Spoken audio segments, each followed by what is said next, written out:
Welcome to the Send More Offers Real Estate Show with Brandon Barnes, showing you how to do wholesaling deals consistently without having to go on seller appointments. Learn the key tips and strategies that Brandon's students use to find deeply discounted properties that are pennies on the dollar, all while avoiding wear and tear on their vehicle, body, and freedom. Whether you're looking for your first deal or your next deal, it's time to send more offers with your host, Brandon Barnes. Hey, Nick, welcome to the show. Super excited to have you here. Yeah, thanks for having me, man. I'm excited about our conversation. Yeah, look, I've heard a lot about infinite banking over the years. I haven't specifically interviewed an expert on this show, so really looking to get into it. And, I know we're going to be talking about a bunch of things, how to become tax invisible using the same strategies that the bank uses, some deals, how you've worked with partners or clients and help them become tax invisible. And, a lot of real estate investors are using this strategy. So I really want to just jump right into it. Can you explain for the listener that does not know what infinite banking is? What is it to you? Yeah, so here's the thing.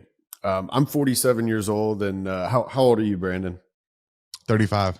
For 35 years, the financial industry has told you that you have to store your money in a bank that you don't own and control, right?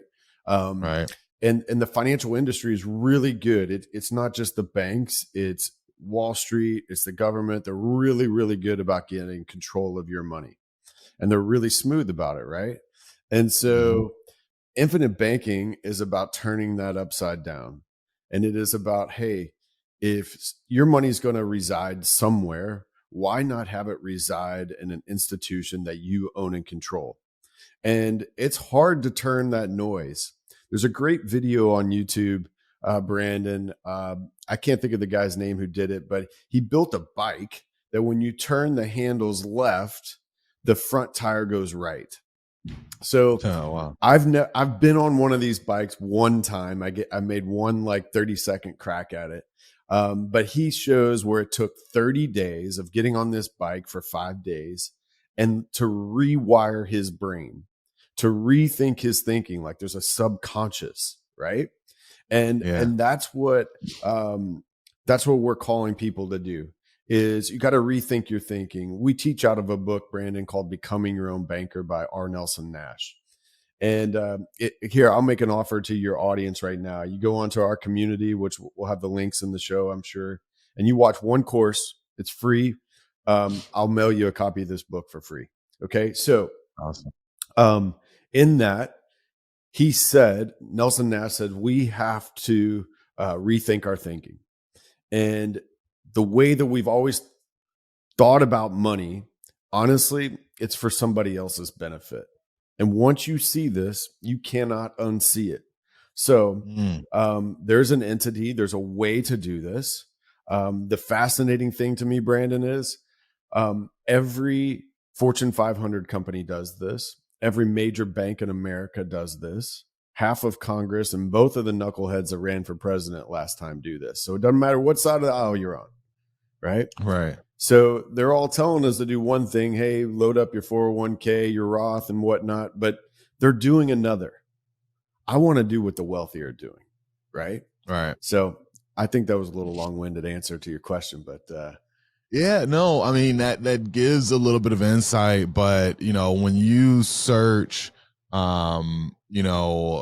infinite banking, like there's a few companies that offer, the ability to go on their platform and bank with them. I've heard people talk about some of these firms. Is this something that you can do yourself, or do you have to start with an established institution that offers this as an option? So think of it like this, Brandon. You're going to go climb Mount Everest. Okay. All right. Are you going to do it on your own? No. You're going to hire a Sherpa. All right. Do you want to hire the Sherpa that has a couple reps, or do you want the guy that's got lots of reps getting people up and down safely? Right. Because it's not about climbing the mountain. It's about getting down safely. Right. Yeah. So our firm, Create Tailwind, was originally founded, I think, 36 years ago by my partner, Jim Oliver. I've been doing this for 8 years with him, and we're guides. Okay. You can read Nelson's book. You can read our book, which is called Jim's book, which is called Make Bank Without the Bank.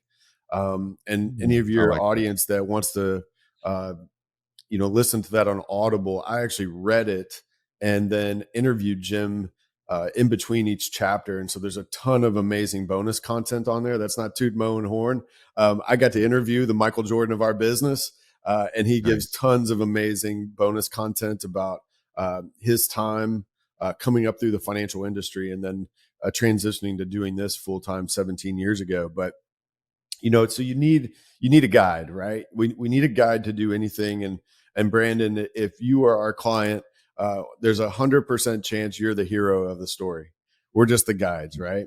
And there's only a handful of insurance companies out there that will allow you to construct a policy that's advantageous to this. There's a lot of noise out there, just like there's a lot of noise with anything, right? And so what we have to do is be trained to look for the signal amongst all that noise.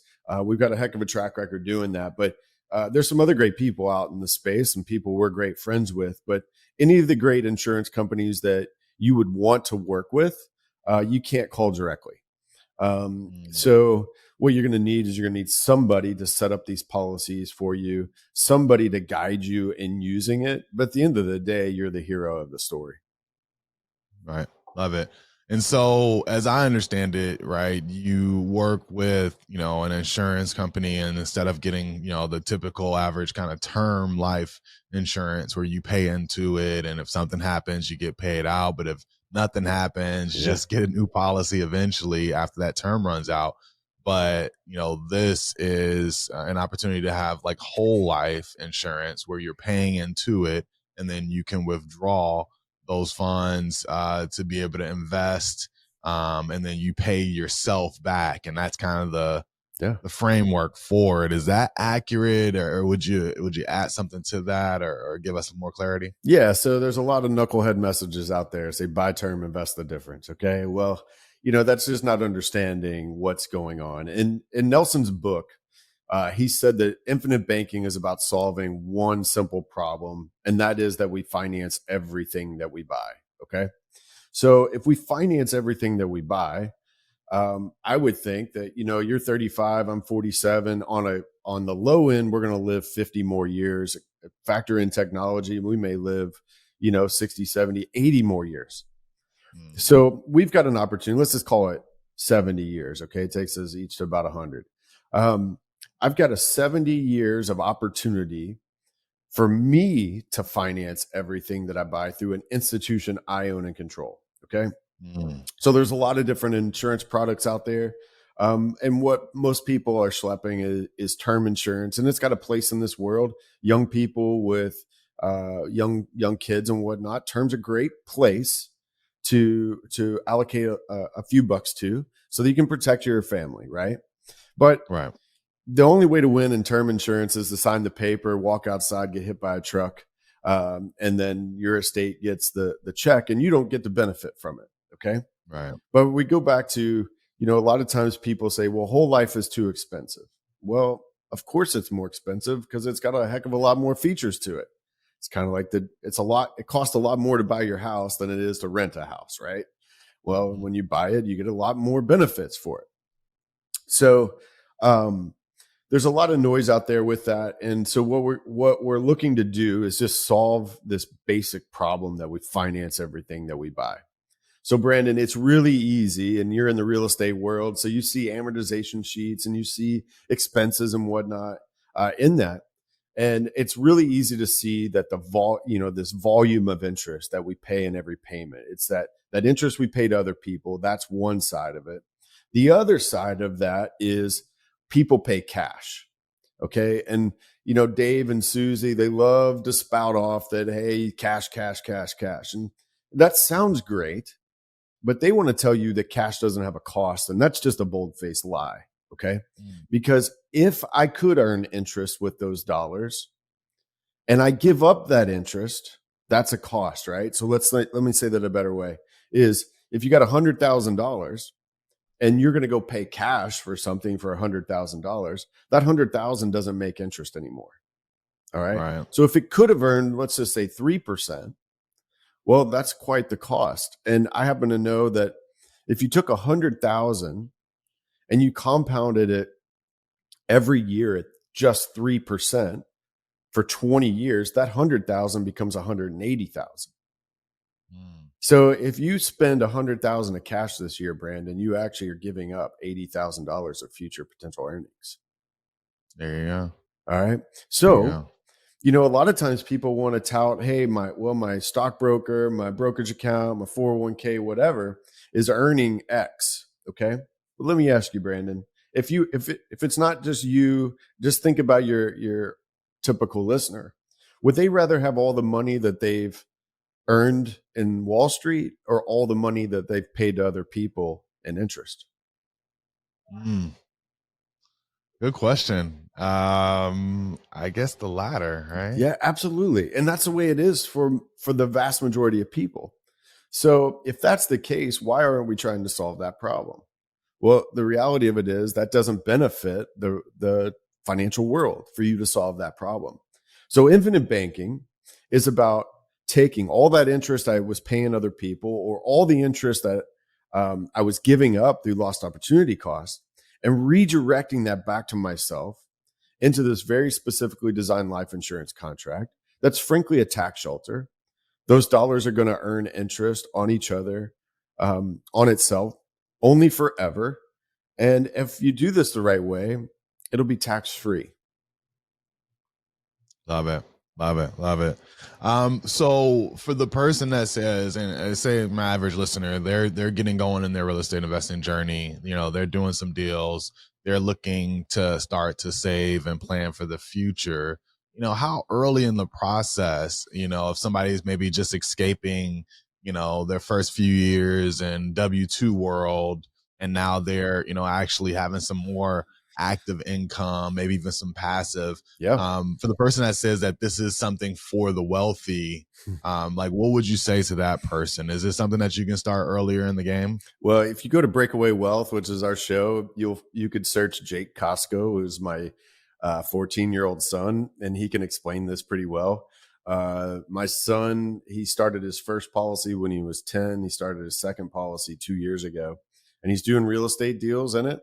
He did a little storage war thing recently where he won an auction to get the contents of this storage unit. And, Brandon, the downside is all this stuff showed up at my house as he's flipping this truckload of stuff. But anybody can do this. Okay. It's not just for the wealthy. We have clients like my son who puts a few grand a year into his policy.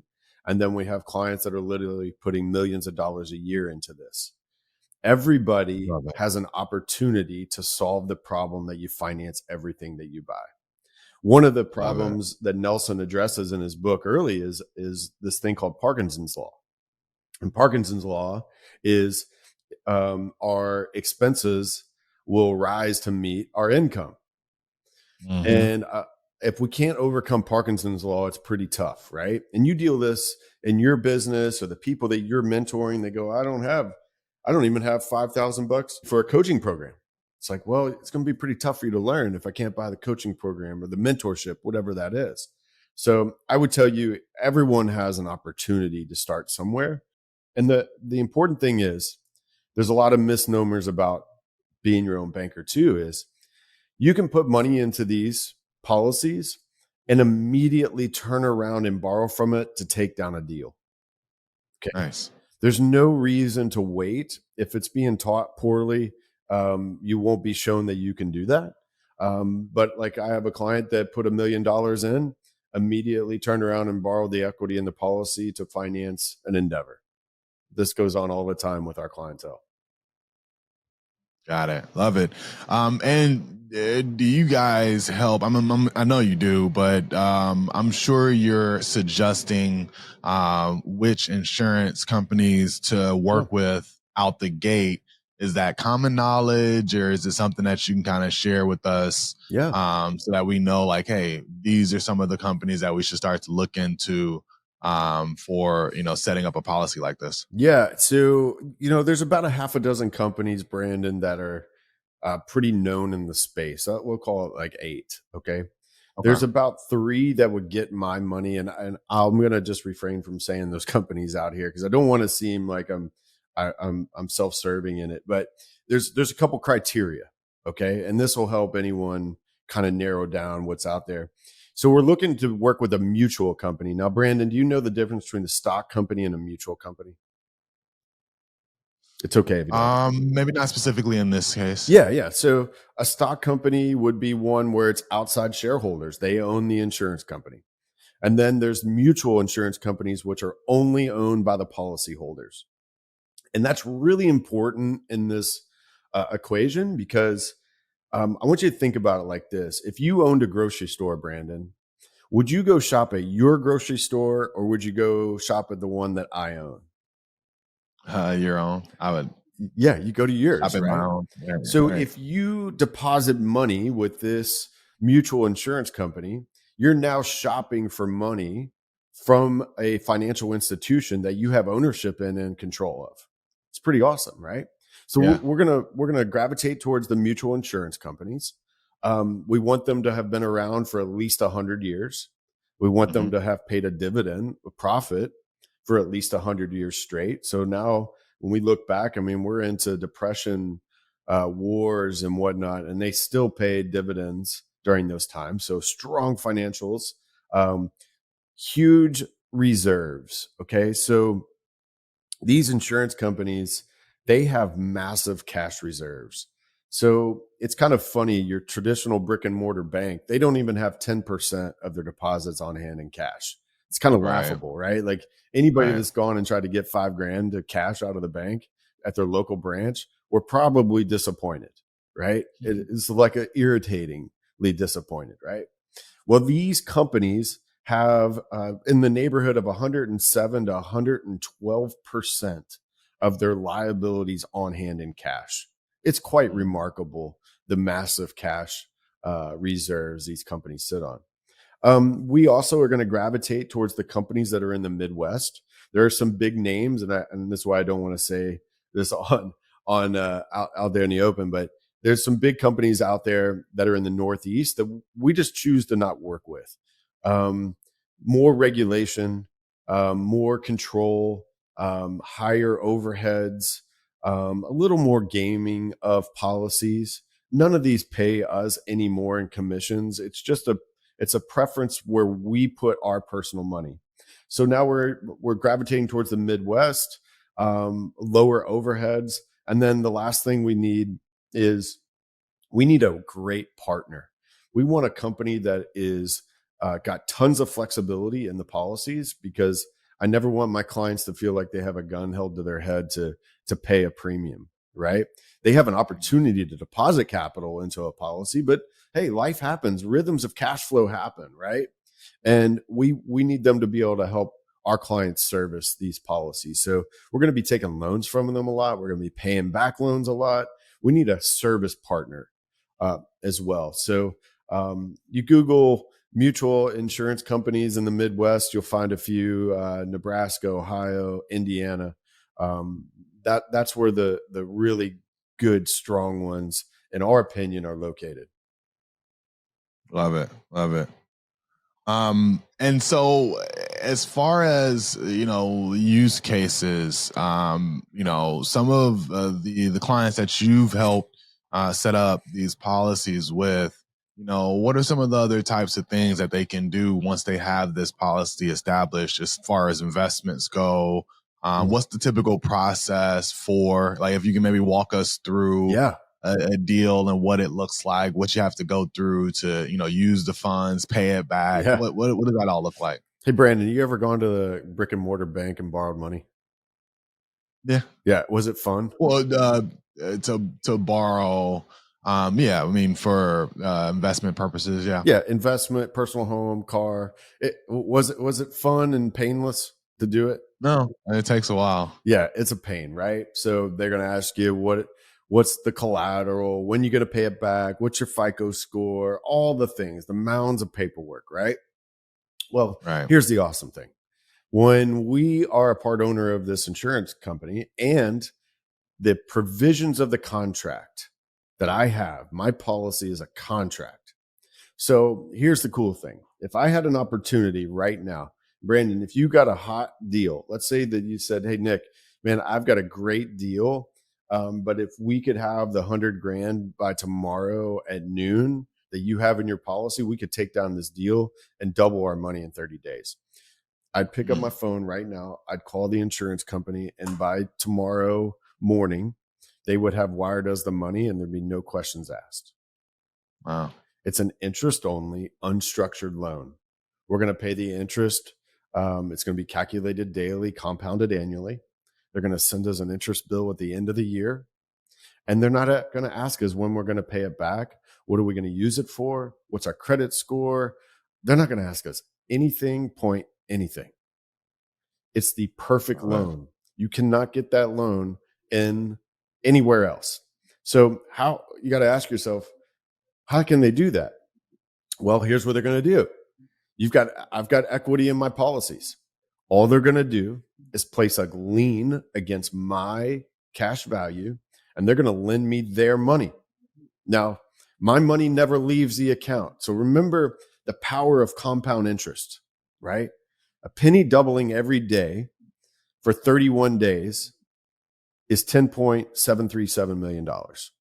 Okay. So I don't want my money to have interrupted compounding. So my money never leaves this account. The insurance company just places a lien on it. I know I'm repeating myself, but it's so lost on people. All right. They're going to give me a loan. We're going to pay interest only. Now, if we're going to go take down a real estate deal or finance a business endeavor, that interest that I pay the insurance company will be a tax write-off according to my CPA. And I can help anyone's CPA understand why that is. So my money's growing tax-free in the policy, and the use of the money is a tax write-off. We're going to go buy real estate, which is tax favored. Which is a pretty good deal going, right? So you asked an example of a deal. So about 6 years ago, I had this was when I first kind of had my aha moment about infinite banking. I've been doing it for a couple of years. I'd financed some cars in my home. I'd financed a couple little things, but I saw these signs that say, we buy houses. Okay. Now, 7 years ago, whenever this was, I'll be honest with you, Brandon, I was like, what are these signs? Now we all know what the heck those are, the bandit signs, right? So I'm sitting in front of a Lowe's and I'm at a stoplight and I see this sign and I say, you know what? Who are these guys? So I dial the number. Long story short is the guy on the other end of the phone was a great guy. We've talked a lot, kept in touch since this deal. I realized he didn't have any money. He was just putting two and two together, right? And I said, hey, man, I've got capital. I'd like to finance some deals. So he showed me some stuff. And one of these deals was I could buy this house for $18,000, put 20 in it. I'd have 38,000 in the deal. He's like, man, you could rent that for $700 a month. I remember working out the math, Brandon, and I was going to net out $253 a month. And I was like, I'll take that deal. I just need to go get 99 more of them, right? Right. So I buy this thing. Now, before I can get my crew over there to work on this, now all I did was call the insurance company. I had the 18,000 wired to me. It took a week for the title to clear, right? That was the only holdup. I had the money the next day, right, to do the deal. We close on it, and it was about a week later when my crew was going to go over there and, drop 20 grand in it, which I was going to borrow the 20 grand from my policy as well. I get a phone call that says, hey, a tree fell on that house. I was like, okay, whatever. Not a big deal, right? It's not my first real estate deal, and I've had other catastrophes before. I was like, I'll deal with the tree. Except for the fact that I come to learn a couple hours later when I go over there that one of the largest oak trees in the whole town had fallen on this house and obliterated it. Now, here's the fun part. I had the house insured for $133,000. I got a check for $133,000.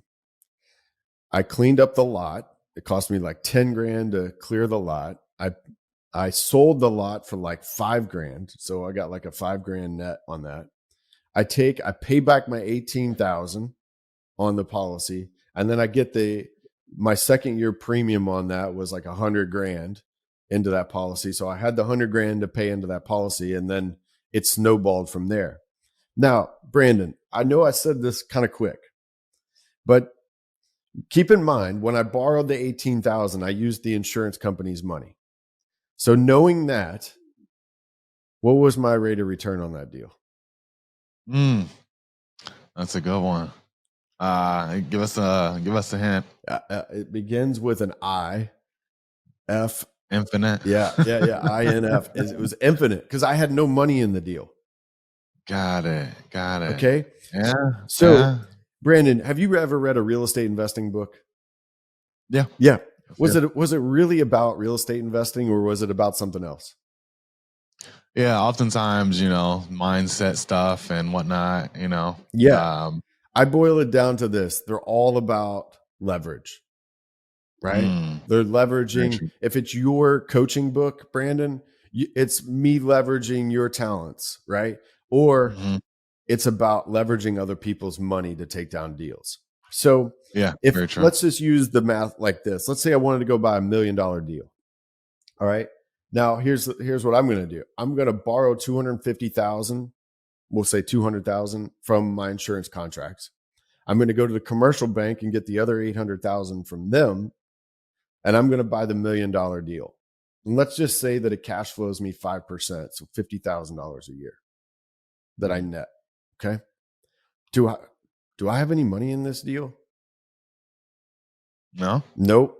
So instead of paying cash, if I paid cash on that for the $1 million deal, I'd be netting 5%. My cash on cash return would be 5%. Right. Right. But instead, I'm taking my returns and turning them into infinite because of leverage. And it's exactly how the banks work. When we make a deposit at the bank, what's the bank do with our deposit? They loan it out. They loan it out. And I can show any of your listeners or yourself that the bank on average makes about 2,600% on their deposits, on the deposited dollars. Okay. The bank doesn't have any money in this deal. They bring in our deposit dollars, they turn around, lend it out. They make 2,600% more than us with our money. Okay. Ridiculous. It's just about leverage, right?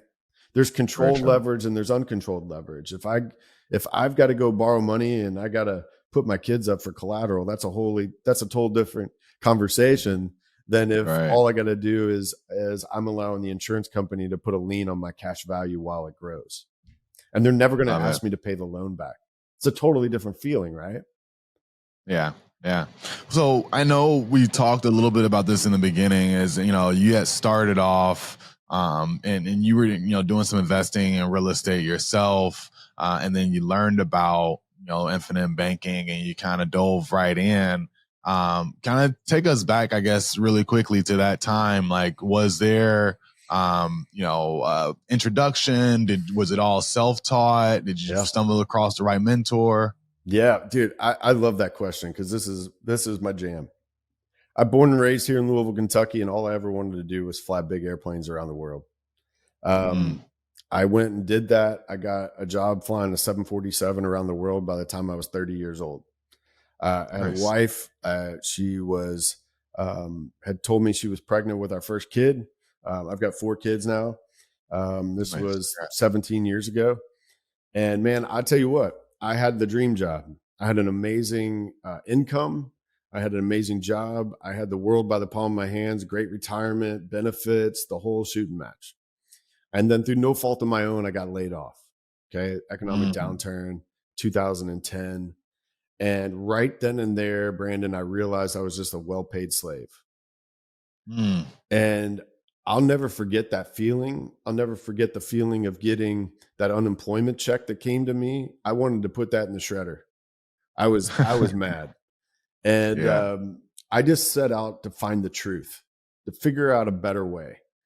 It took me a little bit. I'll be honest with you. It was kind of a slow learner. And before I really learned what I know now, I got recalled back to flying and I took that job back in 2012. But I started interviewing financial advisors. And I left every one of those meetings, Brandon, thinking, man, you're a good guy. You got a nice office here. Your receptionist was nice. She gave me a drink, and and I'd probably hang out and play golf with you, but I'm pretty sure what you're selling me is for your interest and not mine. Okay. It's a great sales pitch, right? And there was just something about it, Brandon, that in my gut, I was like, something's off. So I just kept scratching and clawing. I was open to receiving the truth. Now, I said this to a guy I was flying with one night. He goes, well, have you ever heard of infinite banking? And I said, I have no idea what you're talking about. He goes, hey, just get the book, Becoming Your Own Banker. So I get it. And I'm on a layover in San Juan, Puerto Rico, sitting in a Denny's, eating breakfast, reading this 92-page book, which I can say has completely changed my life. I get 25 pages into this book, and I realized this is what I've always been looking for. This is about building the system that will allow my family to have financial freedom instead of everyone else mooching off of me. I reached out to the author, Nelson Nash, back in 2014. He was like 82 at the time, living in Alabama. And I said, hey, Nelson, I'm on your website here, and no one in the state of Kentucky is certified to teach this. I want to be your guy. He goes, well, listen, you gotta take a course. You got to get certified, all this. I'm like, all right, show me where to sign, man. I'm in. And so I do all that. And Brandon, you'll appreciate this as a real estate investor. And having mentors. I got done with the course and I said, hey, Nelson, I need a mentor. He goes, Nelson, Nick, you don't need a mentor. You nailed it. You nailed the course. And I said, Nelson, God love you. I've obviously completely fooled you. I need help. And so, unbeknownst to me, probably one of the greatest gifts outside of my wife and my kids that God's ever given me, Nelson and the Michael Jordan of our business, Jim Oliver, he asked, they were really close, and he asked Jim to call me. And Jim and I had a conversation. And Brandon, I can tell you, within a square foot of where I was standing 8-9 years ago, when I had that conversation with Jim, and he was super loving and caring to me. He didn't need to call me that day, but he chose to. And he confirmed for me with our conversation that day that I knew nothing about money. And I was willing to rethink everything I'd ever thought about money. I'd done Dave's Financial Noise, Dave's Financial Peace course, and I knew something wasn't right. And Jim has become one of my closest friends in the world. I think he loves my wife more than I do sometimes, I say that tongue in cheek, like we just all become really close friends. We're business partners in multiple ventures. He showed me how to free people from financial slavery by teaching this the way Nelson taught us in his book. And there's no way I could do this without a mentor. I love teaching people this. I believe firmly, no matter what business we're in, no matter what we're doing, we should be being mentored, and we should be mentoring all the time. And so that's what we're doing. Good stuff. Well, I love it. And I really appreciate you giving us kind of the background, just generally some advice on, how to go out and find the right institution for you, what this can do for you, and then just your backstory. But I can't let you go without putting you through the lightning round. Are you ready for that? Yeah, man. Fire away. All right, let's do it. So look, I have some rapid fire questions for you. You don't know the question. I don't know your answer. So just say the very first thing that comes to your mind. What's one book that's been instrumental to your growth? Typically for a real estate investor, but let's just say in the infinite banking space. Yeah, man, I would tell you that this transcends all subjects, honestly. It's 10x is easier than 2x by Benjamin Hardy and Dan Sullivan. Yeah, I've heard of that one. Good stuff. If you could have drinks or coffee with any one person, dead or alive, who would it be and why? Muhammad Ali. He dared to be different. He had uncommon courage to buck the system, that when everyone was going right, he would go left. The funny thing is, Brandon, I don't really like the big, brash, noisy athlete today. But there's something about Muhammad Ali as a Louisville guy, Cassius Clay, that I just absolutely love the way that he it wasn't perfect, right? But I just would love I got to meet him one time, but it was kind of noisy. But I would love to have had the opportunity to sit down and have a cup of coffee with him. Yeah, good stuff. What's the best advice for any person looking to do their very first real estate investing deal? Just do a thing. All right. Don't be afraid to fail. Okay. Everything you've ever wanted is on the other side of your fear, right? No one, I mean, look, you could be a Hall of Famer in baseball and miss 70% of the time. Right. So have I made mistakes in real estate? Absolutely. All right. But you get back in the batter's box, right? Have a mentor, do a deal, right? Don't start the first one off with your entire life savings and leverage your kids to make it happen, right? Right. Do a thing, have a mentor, do a deal. Love it. Good stuff. What's one mistake on a deal specifically or business in general that if you could do it over, you would take that do-over? All right. Well, here's the thing. I don't have any regrets. Okay. Every lesson that I've learned, I don't want to ever lose it. But here's the thing. I got Ponzi'd out of 110,000 once. So I'd watch these people do this deal with this particular guy. I checked it out. I'd watched them do it for a number of years. I finally decided to lend the guy money. I wired him the money on a Monday. Keep in mind, this guy had been doing this deal for like 4 or 5 years. So go figure, I wired the money on a Monday and the FBI raids him on that Thursday. Sheesh. All right. So 2 amazing lessons out of it. Okay. Yeah, please. One, I actually didn't lose 110,000. I had borrowed from my policies the 110,000. I still have those dollars earning money in a tax shelter today. All I had to do was go earn the 110,000 some other way, which, hey, replace that. You and I can do that, right? Right. Anybody can do that. The other lesson I learned was do your real due diligence on people, right? People are really good. Now, I can tell you all the peripherals to this particular story, and it certainly seems like, man, that guy was good. He really was good. Like, I know his college roommate who swore in his life that this guy would never screw anyone over. He took his college roommate for $700,000. Oof. His best friend for $700,000, right? So like a whole lot of this checked out, right? Yeah. But here's the thing. It's just a reminder. Like, I love partnerships.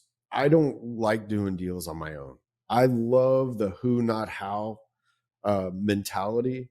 That just means I got to be careful, right? I gotta ask people the right questions that allow me to kind of peer into their soul a little bit and see.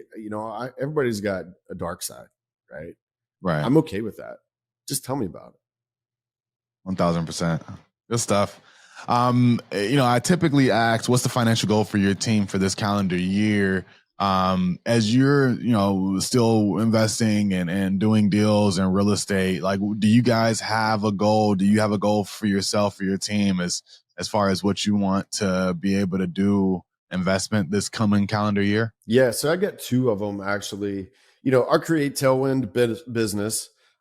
This is about serving and empowering and freeing people from financial slavery and building uncommon wealth. So that's the entity that I work in. I have a couple of ventures where I have some amazing who's in my life. So I've got 2 ventures going right now that I just have great partners on this. One is a land flipping business where we're trending to by 12 months from now, we would love that to have $100,000 a month of revenue happening or on the of net profit on that. And then I've got another one where I'm partnering with some other real estate investors here where I'll lend the money on their burrs. I'll have the money back in 6 to 8 months, maintain 25% equity, get 25% of the depreciation, rinse and repeat. I want to do 10 of those next year. Nice. With those guys. So those are just kind of like my 12-year goals on that front. Awesome. If you woke up tomorrow with 500 million deposited into your account overnight, what's the first thing that you would go out and purchase with that newfound money? Oh, for myself, I'd go probably get a totally custom golf club fitting. I'm a golf junkie, and I've never gone that like full head to toe. Like I have custom clubs, but not like what's in my brain I'd go do. So I'd spend a whopping like $5,000 of that money. Right. Good stuff. Last one, your best advice for anyone looking to scale their business. Maybe they're struggling doing deal from deal. Yeah. And they're looking to have some consistency. What advice would you give that person? It's 100% who, not how. Okay. You know, Dan Sullivan's book there, the 10X is easier than 2X. It's kind of like his masterpiece. If those of you in the audience that haven't heard of Dan Sullivan, go to strategiccoach.com. He's amazing. The lessons there. But the 10X book is kind of like a culmination of his gap and the gain lesson, his who, not how, and then making a big, hairy, audacious goal. And I can tell you, Brandon, that I've had plenty of goals in the past that seemed like they would be big goals to a lot of people, but in all reality, they were boring to me. They were like, oh, I'm going to increase this by 10% or 20%. Well, those goals are 2X goals. The right goal scares the crap out of you because you go, I have no idea how I'm going to do that. So write down that goal that does that. That's a 10X goal. And then go find the who's that allow you to do that. Learn what you do best and then get the heck out of the way and let other people do their job. Love it. Great stuff. Well, look, this has been great. We learned a lot. I want to ask you, where would people go to find out more about what you're doing? How can they follow along? I know a lot of the info will be in the show notes. Yeah. But just go on and tell us firsthand. Yeah. CreateTailwind.com is our website. Right in the middle of that screen, you can join our online community. There's a contact us button. I'm happy to schedule a 20-minute call with anyone of your audience. Like I said, if you go onto our community and do one of the courses, start with what is IBC, and then let us know that you've done it. It's the honor system. I'll mail you a copy of Nelson's book, Becoming Your Own Banker, for free. And you can find us on Instagram under Create Tailwind. It's create_tailwind. Or I'm on there personally at Nick_Kosko, Kosko. Happy to help any of your listeners. Great stuff. Well, look, I appreciate it, Nick. I mean, this has been great. Learned a lot. And everybody, while you're out there, head over to sendmoreoffers.com. There's nothing for sale, just a bunch of great information and show notes from some of our best guests. Would love to connect with you, especially if you're doing deals here in Atlanta. Just head over to sendmoreoffers.com. Nick, I appreciate it. I'm going to be following back and definitely checking out the course. Everybody will have it in the show notes. Can't wait to hear more from you. And hopefully we can maybe put some deals together here in the future. Hey, man, Brandon, I'd love to partner with you. Let's talk.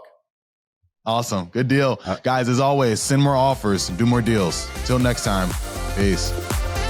That's all for this episode of the Send More Offers Real Estate Show with Brandon Barnes. But we know you're craving more knowledge to get yourself ready for that next deal. To schedule a call with Brandon to learn more about how to do deals consistently without seller appointments in a repeatable way, be sure to visit us at sendmoreoffers.com. And be sure to tune in for the next episode of the Send More Offers Real Estate Show.